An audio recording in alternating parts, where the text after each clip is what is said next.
This time, we've got our Australian friend, Dr. Sidhu, who's going to be our moderator, and Dr. Rajiv Shah from Asia. And we have one other faculty member that I'm going to try to get on. So, Vinny, it's all yours. Good afternoon, everyone. My name is Verinder Sidhu. I'm an orthopedic surgeon in Sydney, Australia, and a foot and ankle surgeon and a former fellow of Dr. Parekh's at the Rothman Institute. I'm going to give a brief talk about angular deformities and total ankle arthroplasty, and just summarize a breakdown of how to go about addressing these deformities. And at the end of the talk, hopefully our colleague Chayanin can join in, because he had some case presentations he was going to go through. He's just having a couple of technical issues at the moment. So if not, we can just take some questions and have a discussion and maybe finish a little early, but hopefully he can make it on. So I'm just going to share my screen. It's Saturday afternoon here in Sydney. So I'll say good afternoon to everyone.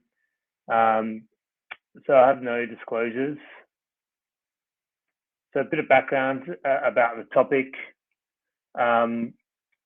Why are angular deformities and total ankle arthroplasty important? Well, we do know that an estimated 30 to 40% of patients who present for total ankle arthroplasty have a greater than 10-degree coronal plane deformity, and failure to correct coronal or sagittal plane deformities has the ability to lead to eccentric loading of a total ankle arthroplasty prosthesis.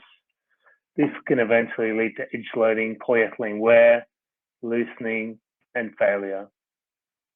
Studies have shown that survivorship can decrease from almost 90% to 50% when coronal deformity is left greater than 10 degrees. So we do know that for first and second generation total ankle arthroplasties, the initial contraindications included coronal plane deformities or severe tibio-talar malpositioning.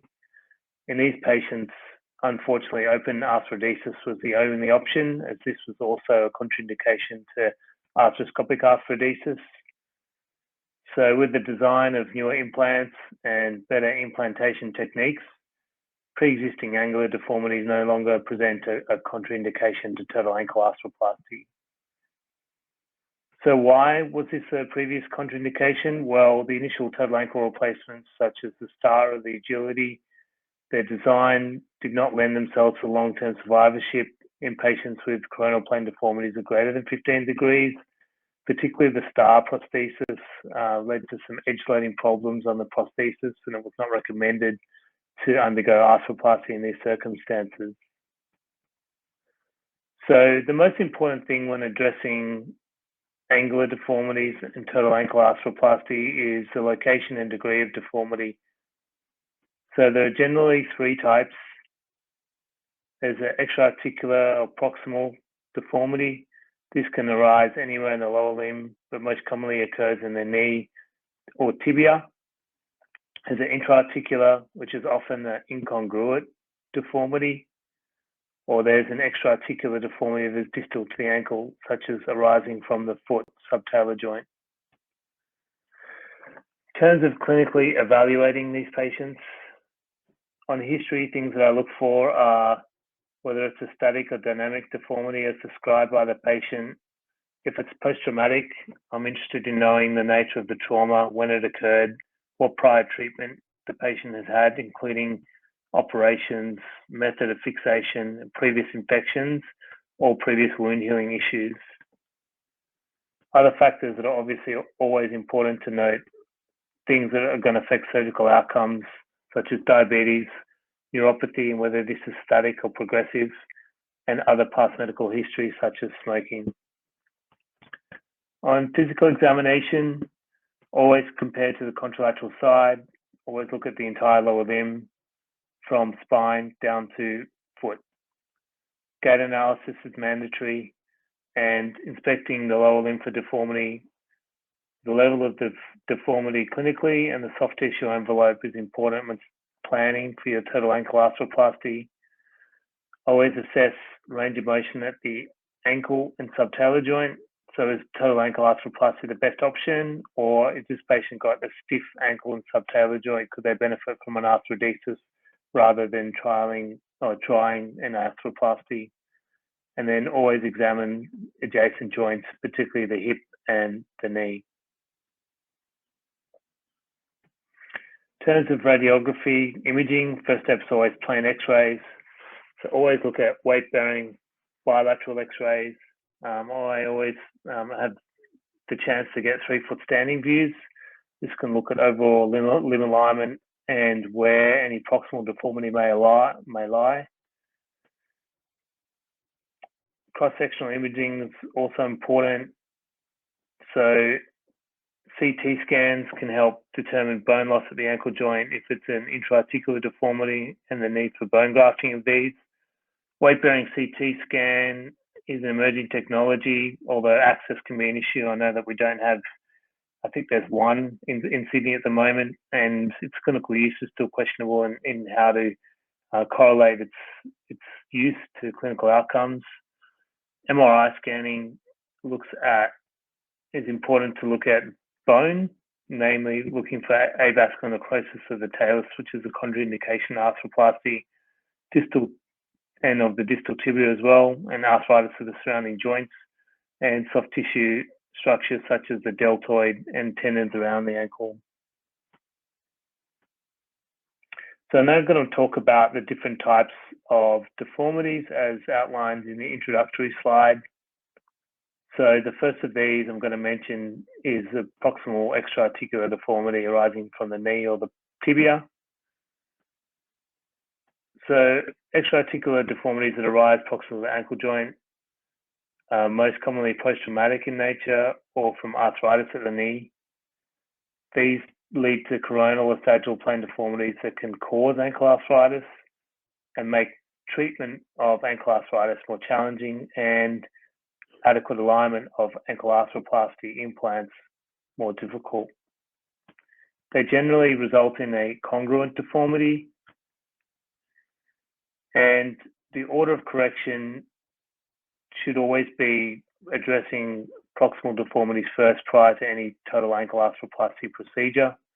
Distal alignment is normally based off proximal references, and therefore if the total ankle arthroplasty is done first, then it may not be well aligned after a proximal procedure done at a later stage.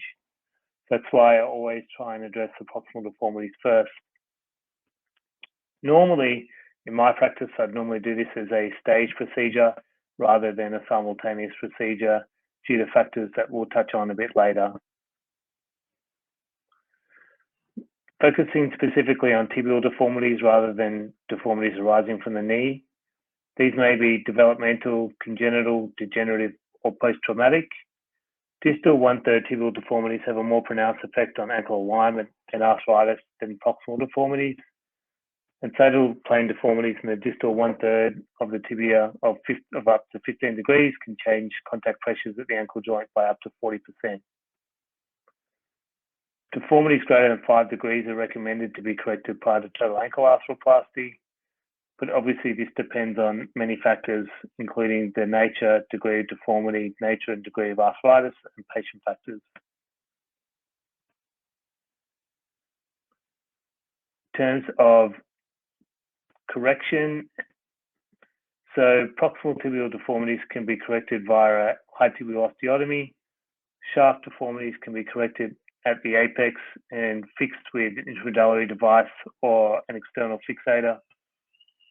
And if there is a distal deformity, usually I would correct it if it's greater than 10 degrees via an osteotomy, keeping in mind that a closing wedge osteotomy will shorten the limb, an opening wedge osteotomy will lengthen it slightly but require a bone graft and for that to heal and incorporate. A dome osteotomy doesn't change the length but does provide the greatest contact surface. However, it is the most technically challenging. Pleasingly, and I had experience of this firsthand, now that we have 3D printed implants, these can also help in correcting the deformity to the desired degree, and these can be designed from CT scans prior to surgery. Other considerations are soft tissue considerations. and the need for releases, particularly the tendo Achilles and posterior medial release in the case of equinus contracture, equinovarus contracture. And now I'll move on to distal extra-articular deformities. So foot deformities distal to the ankle may be compensatory or driving force behind ankle arthritis. The considerations in addressing these include, is the foot plantigrade? What is the nature of the deformity? Is it cavus or planus? And is it correctable or rigid? And what's the alignment of the calcaneus? Does it require addressing in correcting these deformities? So flexible deformities include pes planus. These can be addressed through calcaneal osteotomy in the standard fashion. So an MTO, FDL transfer, and dorsiflexion osteotomy are the first ray if required. In pes cavus, lateral shift osteotomy, plantar fascial release, and dorsiflexion first ray osteotomy can be used. And the question is whether we do these staged or simultaneously. So rigid deformities usually require arthrodesis to achieve a favorable position of the foot distal to the ankle. Joints that require fusion normally include subtalar, calcaneal, cuboid, talonavicular joints, but can also extend down the first ray depending on the first ray deformity. And rigid deformities or joints requiring arthrodesis are usually safer to stage. So an initial procedure is done. And in my practice, I would normally keep the patient non-weight bearing for 6 weeks and then return to do a toe ankle arthroplasty at 6 weeks after the fusion rather than doing it at the same time. This is to allow the ankle some movement of the ankle at 6 weeks to prevent stiffness of the ankle placement. And by 8 weeks, provided fusion has been achieved, you can start the patient weight bearing as long as the wound is healed as well. I'll now talk about articular deformities in varus deformity. So the principles of dealing with a varus incongruent intra-articular deformity of the ankle are similar to what I've discussed before. So this should be correcting the proximal deformity first, and then recognize if the varus at the ankle is driven by a cavus foot. If so, correct the cavus-varus deformity as described previously. Once these are corrected, a combination of soft tissue and bony procedures to achieve adequate total ankle arthroplasty alignment at the time of implantation are required. In terms of considerations of total ankle arthroplasty, always soft tissue and bony. So soft tissue, the deltoid ligament may be contracted and may require release from the inferior aspect of the medial malleolus. There can be laxity of the lateral ligaments, and at the end of implantation, anterior draw testing should be done to assess the need for a brostrum. This can be done through an all-inside technique or using a separate lateral incision well spaced from the anterior incision used for an ankle arthroplasty. Of course, if you use a transfibular approach, you can address this at the same time through your lateral incision. Bony considerations, there may be bone loss of the medial tibia that may require significant bone grafting. That's why preoperative CT is very useful. Most times these days, the implant I use has patient-specific implants, and CT scan is being used routinely for these patients, and this can allow assessment of any bone defects that may require filling prior at the time of surgery. And at times you will have patients with medial malleolar hyperplasia. This may require distalizing osteotomy at the time of surgery in order to get adequate medial bony stability. And this is normally done through a vertical osteotomy through the medial malleolus and screw fixation. If there's any residual foot varus, then this should be addressed at the end of the procedure with concomitant procedures as described previously, either calcaneal osteotomies or first-ray procedures as well. The other consideration is whether higher constraint prosthesis, such as an intramedullary prosthesis, is required after multiple releases has been done. Generally, this is not required, but for severe deformities greater than 20 to 25 degrees, maybe something to have on backup at the time of ankle arthroplasty. In terms of the other articular deformity, valgus deformity, so the principles of dealing with a valgus intra-articular deformity are similar to those of dealing with a varus articular deformity. Idea is to correct the proximal deformity first, recognize if the valgus at the ankle is driven by a planus foot, and if so, correct the plantar valgus deformity. Once these are corrected, again, the combination of soft tissue and bony procedures to achieve adequate total ankle arthroplasty alignment at the time of implantation are needed. So soft tissue considerations include deltoid, assessing the deltoid and whether it is functional or not. The deltoid often remains attached and rarely requires reconstruction, but if so, may require reconstruction with drill holes through the medial malleolus. Can either use an artificial ligament or the existing tibialis posterior tendon as an autograft to reconstruct the deltoid ligament. So the lateral ligaments are often not contracted and don't require significant release. And paradoxically, they may need reconstruction as well at the end of a valgus articular deformity and implantation of an ankle replacement. Lateral tibial bone loss may require grafting, and if there's residual hindfoot valgus, this should be addressed at the end of implantation with a medial calcaneal osteotomy plus minus plantar flexing first ray procedures.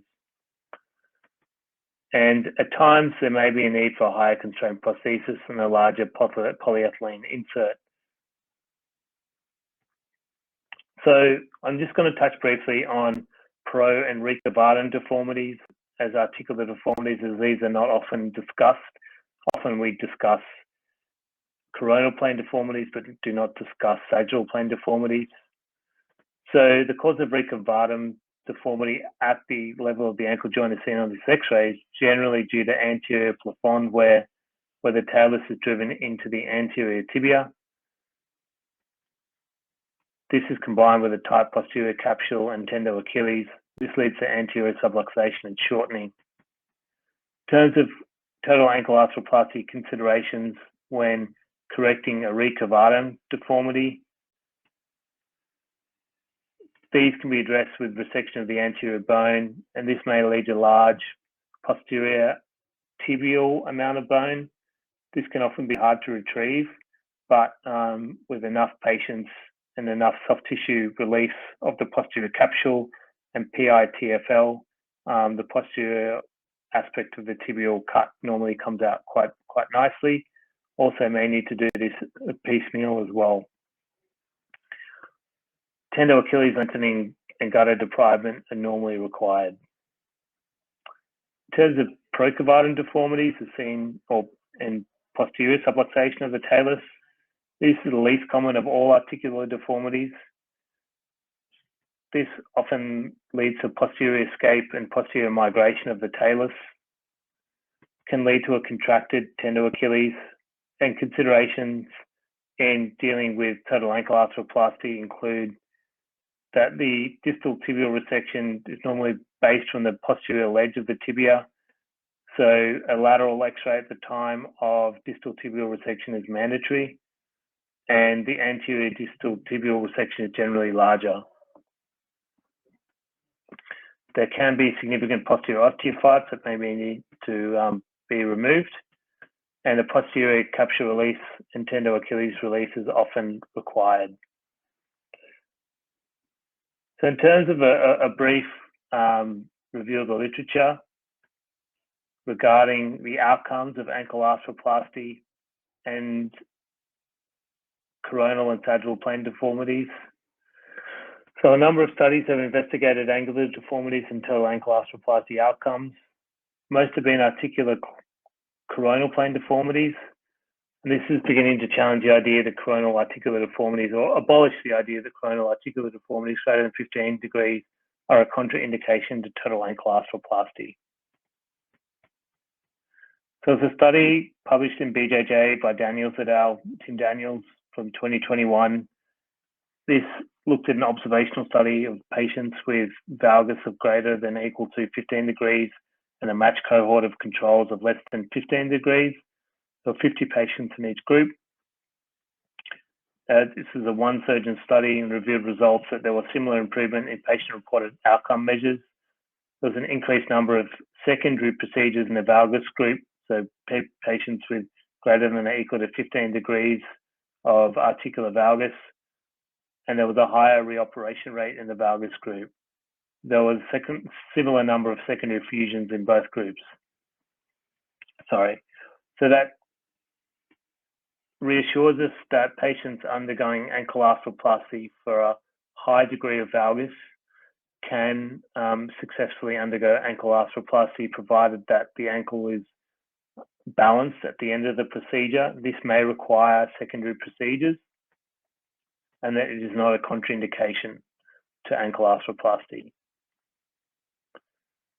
There's another study from 2018. This is another observational study of 80 patients with valgus of greater than 10 degrees. And this was compared to 55 patients. And they split the groups into moderate or severe valgus deformities, moderate 10 to 20, and severe greater than 20 degrees. This is at the articular level as well.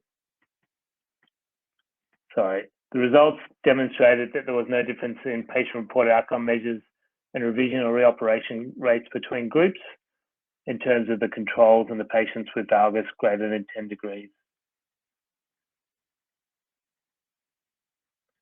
An earlier study from 2013 examined patients with various deformities, and this is another observational study of patients with varus greater than or equal to 10 degrees and a matched cohort of controls less than 10 degrees, with 36 patients in each group.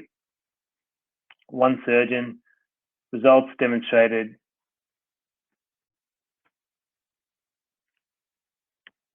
similar improvement in patient-reported outcome measures with an increased number of secondary procedures in the varus group, and reoperation rate. So there was a higher reoperation rate in the varus group, 13 versus 6, but overall other complications were quite similar.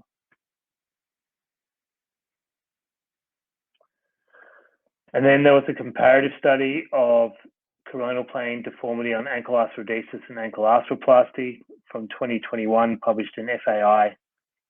This is an observational study of patients comparing ankle arthroplasty and arthrodesis. These results demonstrated similar improvement in patient-reported outcome measures, better for patients without coronal plane deformities. And there were 5 versus 2 reoperations in the total ankle arthroplasty group compared to the arthrodesis group. So, conclusions. The most important aspect of assessing angular deformities in total ankle arthroplasty is to assess the location and deformity and correct these accordingly. For articular deformities, a combination of soft tissue and bony procedures are generally required. Ancillary procedures in the foot are often needed, and outcomes are promising for patients undergoing total ankle arthroplasty with underlying coronal plane articular deformities. Something that I just wanted to also touch on in conclusion was whether in patients that have proximal or distal articular extra-articular deformities, whether we do these procedures as staged or simultaneous procedures. In my hands and in my practice, I believe that it's safer to do them as a staged procedure, just to limit the tourniquet time, allow proper soft tissue healing, and allow good spacing of incisions, rather than doing simultaneous procedures. However, there have been reports of surgeons performing these as simultaneous procedures or all-in-one surgery safely. So I guess it's up to the level of experience, the nature of the procedure being undertaken, and how fast you can get through your surgical workflow as to whether these should be done as staged or procedures all under the one same procedure. Thanks. Some references. Thank you. Any questions or comments from Rajiv or Chayanin? Yeah. So, Winnie, your indication to do syndesmotic fusion in cases of ankle replacement? Beg your pardon, Rajiv. Sorry, I missed that. Your indications to do syndesmotic fusion together with total ankle replacement. So I tend not to do syndesmotic fusion with any of my total ankle replacement procedures.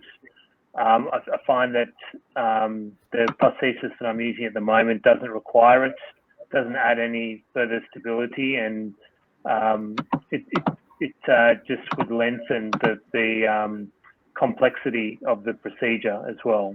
So I tend not to. Do you have any indications, Rajiv? Yeah.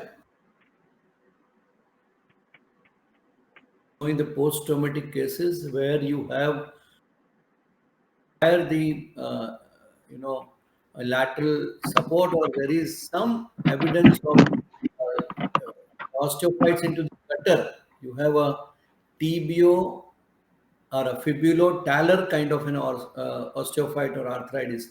That is the indication where I would do syndesmotic fusion. I was trained by Professor Hinterman, and he is quite fond of doing this, and he has a great number of indications to go ahead and do syndesmotic fusion when he does total ankle replacement. Hi, Chayanin, have you Hey. any in your cases, do you do syndesmotic fusion? Any indication in your practice? Yes. In some case that the patient had the syndesmotic instability and the syndesmotic pain in addition to tibiotalar pain, I also perform the syndesmotic fusion because if we do only the total ankle replacement, sometimes, especially the mobile bearing total ankle replacement, when the patient had dorsiflexion and eversion, the patient may have pain at the syndesmosis area. So in some case, I perform the syndesmotic fusion. Yeah. Yes. And one more question to both of you. Do you do ankle replacement and subtalar fusion in single stage, or you stage this procedure? When you want me to repeat the question?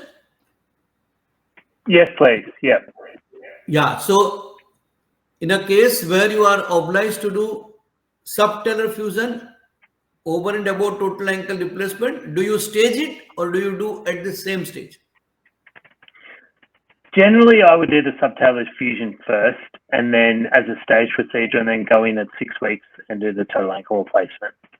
Just allows soft tissue healing laterally.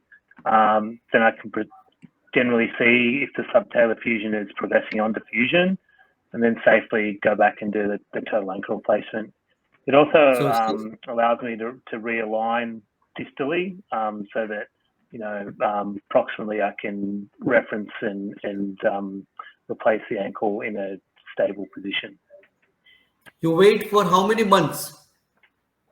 Oh, just 6 weeks. Yeah. So generally, I would fuse the subtalar joint, keep them in a back slab for 2 weeks, allow the wound to heal, wound check at 2 weeks, take the stitches out, transition them into a boot, non-weight bearing until the 6 week mark, and then go back and do the ankle replacement at 6 weeks, and then back into a back slab until the 8 week mark, and then come out at 8, and then they can start weight bearing on both the fusion and the ankle replacement. Yeah. Chayanin, your view? Thank you for your question. It's good question. Actually, I will examine my patient that the patient had ankle arthritis pain and subtalar arthritis pain or not, especially at the sinus tarsi area.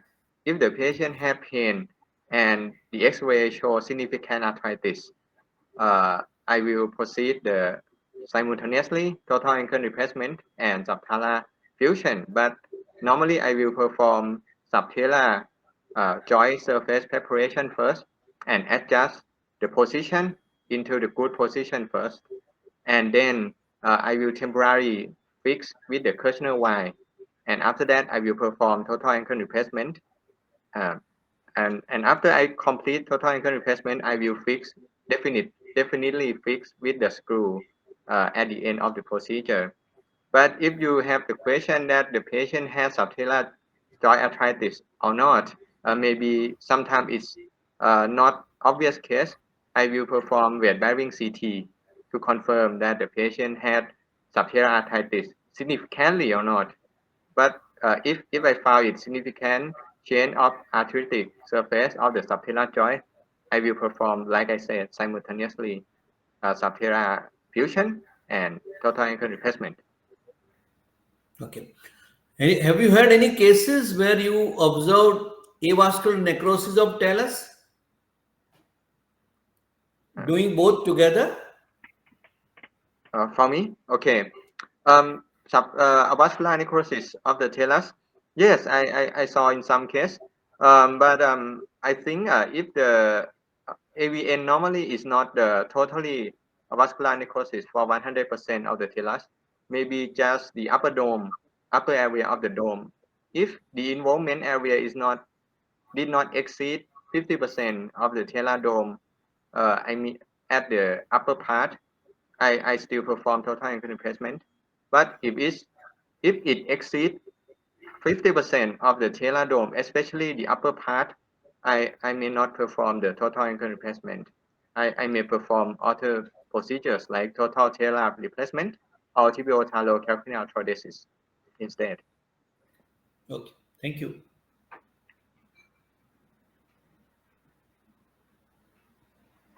May I ask one question? Just one question to Winnie. Yep. I like your talk, especially the literature review. In my experience, I found some problem when I try to release the deep deltoid area, the contracture at the medial side. Um, could you please teach me about the technical tip to release the deep deltoid area to correct the varus position into the good neutral position? Yeah, so generally I would take the section from the inside of the ankle joint with a knife, from the inside of the medial malleolus, and then come down the medial malleolus around the inferior aspect, and then on the medial aspect of the medial malleolus, strip the deltoid slightly on that side, staying on bone.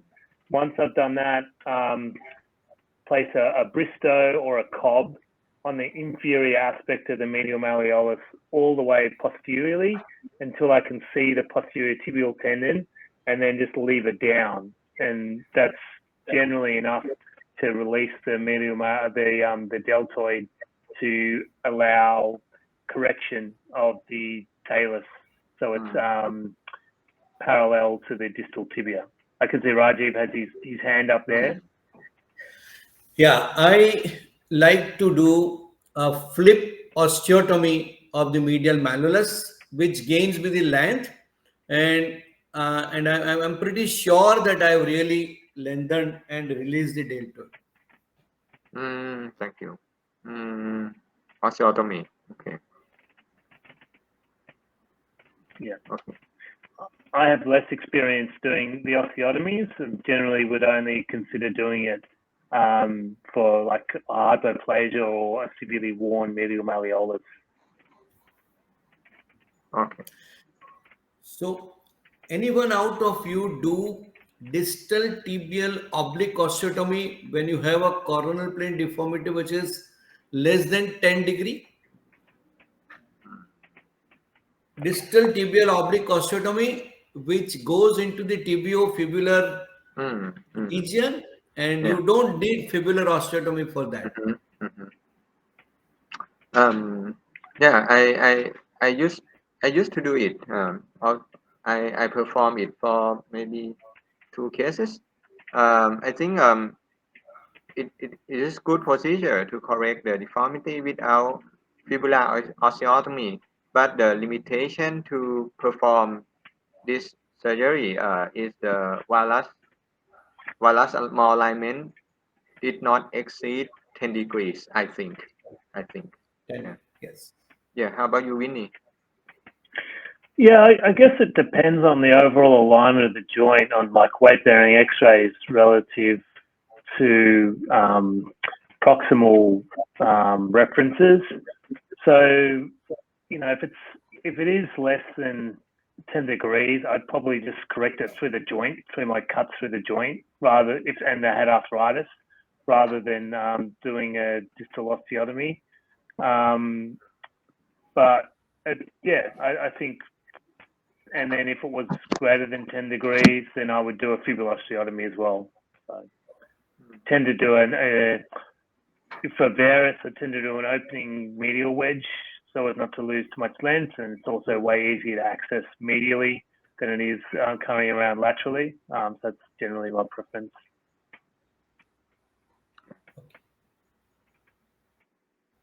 Okay. You guys want me to share the That'd be test? great. Thank you. Okay. Thank you. That'd be great.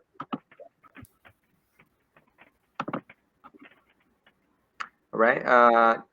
This is the first case. Can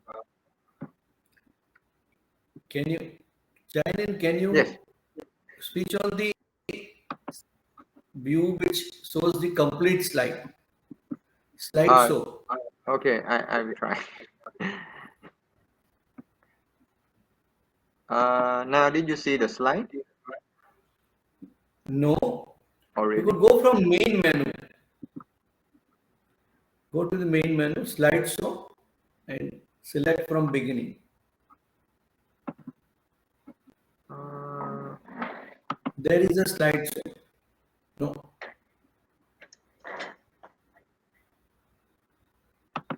Okay. This is the slideshow in my program. Click. You see it? The full slide? Not yet? No. Oh. Can technical department help? Yeah. Oh, okay. Yeah. Go to that. Okay. From beginning. Is that okay? I'm afraid it's not. Not yet. Okay. Not yet. Okay. Can technical department help, please? Or maybe down the bottom next to the Zoom function, there's that button. Yes, that one. Is that okay? Now. Still not, but it should.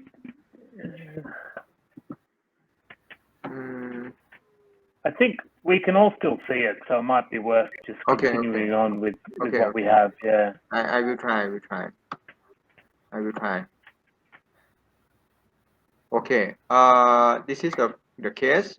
I'm sorry about this is not the full screen. The case one is a 46-year-old man with ankle pain, and he had a severe injury at his right ankle 20 years ago, and he had it's like a talar fracture with the dislocation at the ankle, and he was fixed by Arthur Hospital. Later on, he had chronic pain at ankle and subtalar joints.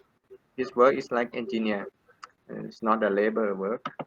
And this is his clinical pictures.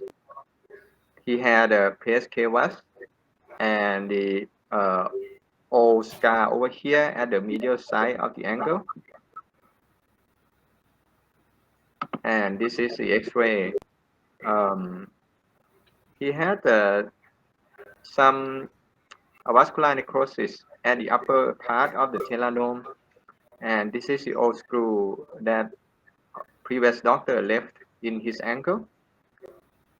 For his the alignment of the ankle, this is the villus tibiotalar osteoarthritis and the subtalar joint arthritis change, and also the PSK as you can see the high arch of this case.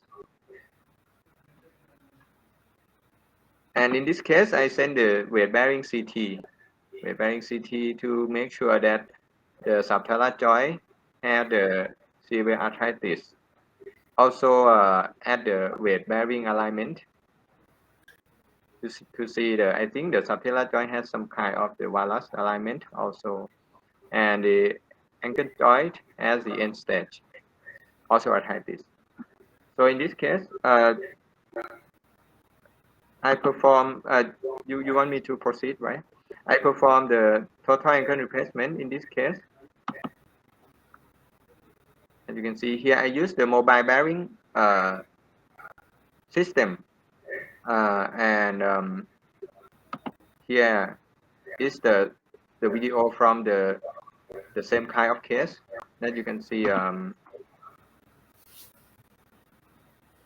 Sorry, this is a total ankle replacement with the mobile bearing system. And when we perform the X dorsiflexion, there is some motion at the inlay at the PE liner and the tibial surface. So this is when the patient perform the dorsiflexion, they can have eversion more than fixed bearing. And in this case, I perform the subtalar joint fusion at the same time as in accordance with Rajiv's question previously. And this is a post-operative X-ray. Also, the patient can have some early motion. I think, but I think in this system the dorsiflexion motion is not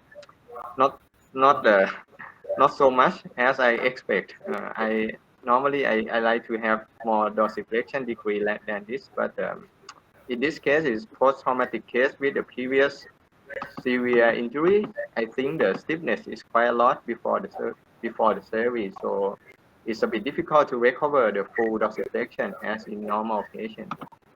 And this is a follow-up at I think more than 2 years as the weight-bearing X-ray. He has some medial gutter pain from the head.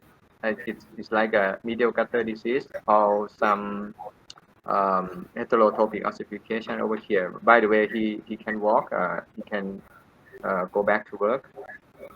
That is my first case, and this is the X-ray. Sorry, the gate video after the treatment for about more than 2 years. He can walk with less limping, and I think not so bad for the result. Yeah, this is my first case. You guys have any question about this case? Yeah. Yes, please. Yeah, Chayanin, excellent work. Do you think that there is some residual virus which is still there and you might have added a Dwyer's osteotomy? Oh. Go back, please. Yeah, see that actually.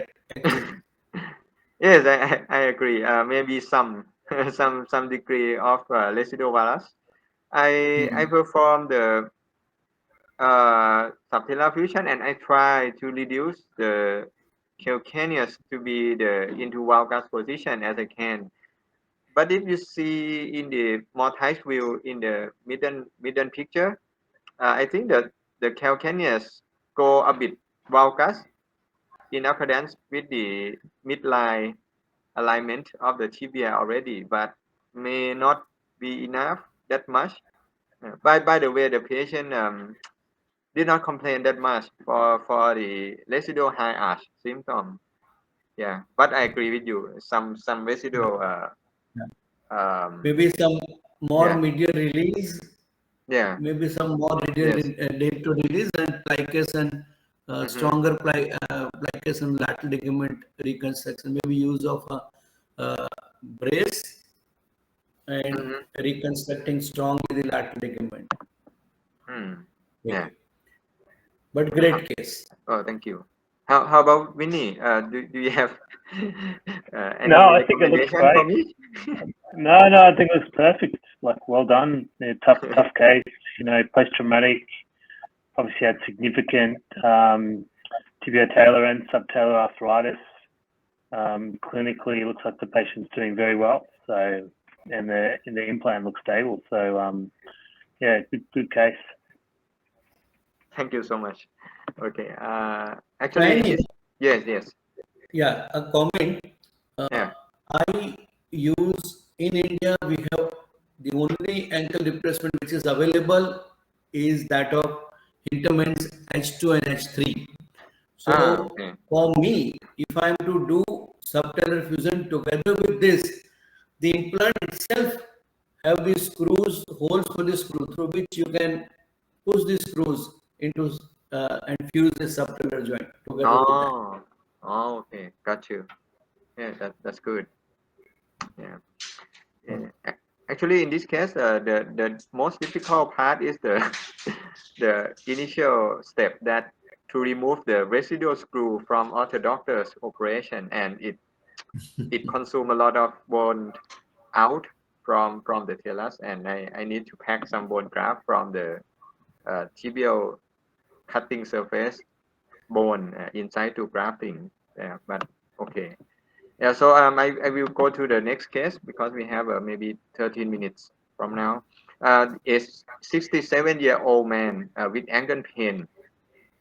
He had repetitive sprains at his left ankle for 20 years, and he had the significant underlying disease as the single kidney transplantation from his son with immunosuppressive drug now, and gouty arthritis, and also the hypertension.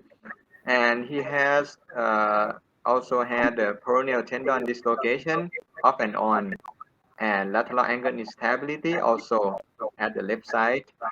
And he just a retirement, not a labor work. In this case, you can see the X-ray. He has some degree of the villus ankle osteoarthritis with the end stage severity. And the other thing that is significant is the anterior translation of the talus and significant bone loss at the anterior part of the distal tibia, as you can see in the picture. But the subtalar joint has had no pain. So, and the X-ray did not show significant arthritis at the subtalar joint. In this case, I performed Integra, the previous version replacement, and you can see this is the peroneal tendon dislocation, as you can see here, and some kind of tenosynovitis. And I also perform total ankle replacement, and also perform the additional procedures like triplanar calcaneal osteotomy to correct his pes cavus, and also the dorsiflexion first metatarsal osteotomy to correct the high arch, and perform the modified broadstone repair for the lateral ankle instability. And I also perform the debridement at the peroneal tendon area, and perform the groove deepening at the retromalleolar area of the distal fibula, and perform the superior peroneal retinaculum repair reattachment. And also I perform the half peroneus longus tendon transfer to peroneus brevis tendon to reduce the overload of the peroneus longus to the high arch of the foot. Yeah. And this is the X-ray after the operation, about 4 years. Sorry about it. Okay. Yeah, this is the X-ray at 4 years after the operations. The alignment is quite okay. Even I think maybe some degree of the I think the calcaneus is go to the some valgus alignment already, but may not be obvious. The patient can walk quite well after the operation. And this is the 4 years gait video after the operation.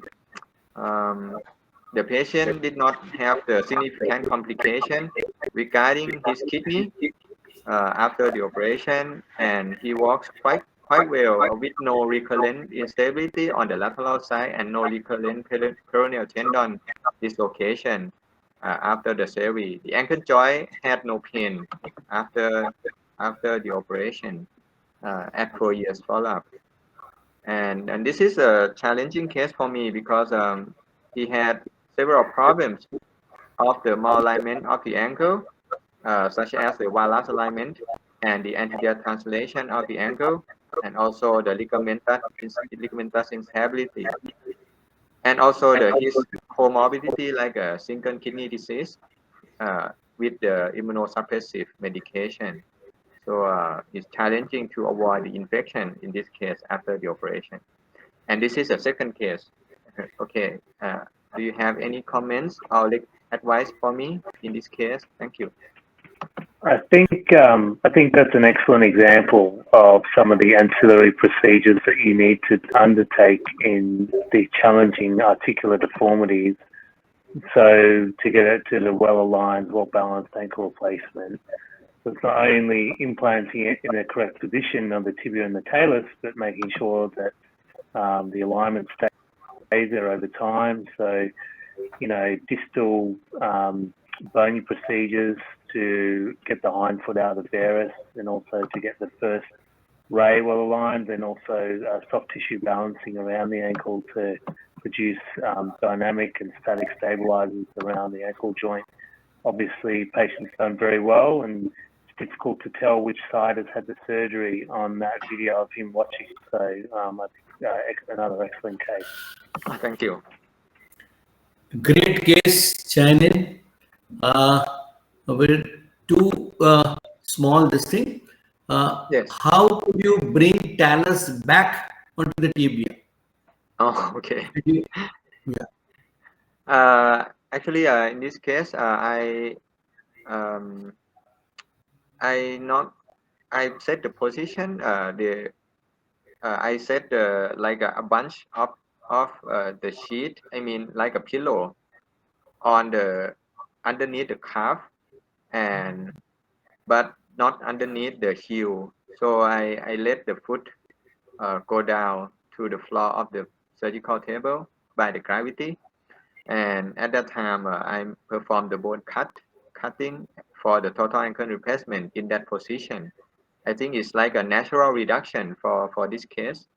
And after I perform total ankle replacement, I also check the stability of the ankle, and I restore the stability back by modified bone repair, and it can bring the ankle into the good position also, and maintain the position into the satisfactory position. Yes, I think that is the technique that I use. Great. Did you do plantar fascia release? You did not mention in your procedures. Did you do it? I did not do it. that is a good point. I think I did not do it. Maybe I forgot to do it at that time. But yeah, that's a good point. Any limit? Question to both of you. Any limit or to the coronal deformity correction you people follow for a valgus? What is the limit you won't do? TAR. Winnie first, please. I don't really have a limit, to be honest. There has been some good outcomes seen for patients even more than 25 degrees. I think you have to look at your other alternatives and ask yourself whether they're any better than an ankle replacement.